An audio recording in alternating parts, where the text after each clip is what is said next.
আজকে একটি সিম্পল একটা জিনিস দেখাবো মাইক্রোসফট ওয়ার্ডের।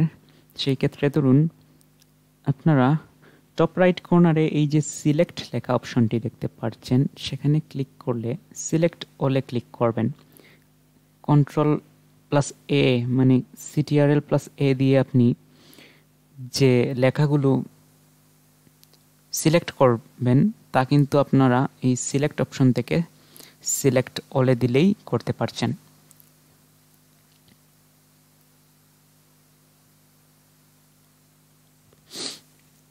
তো এইরকম ছোটোখাটো অনেক বিষয় আছে যেগুলো আপনি শর্টকাটেও ব্যবহার করতে পারবেন, আবার চাইলে ম্যানুয়ালি অপশন সিলেক্ট করেও করতে পারবেন। এরকম আরও অনেক ভিডিও নিয়ে আপনাদের সামনে আসবো। আর অবশ্যই যদি ভালো লেগে থাকে এবং কিছু শিখতে পারেন এবং সাবস্ক্রাইব করে চ্যানেলটি রাখবেন। ধন্যবাদ সবাইকে।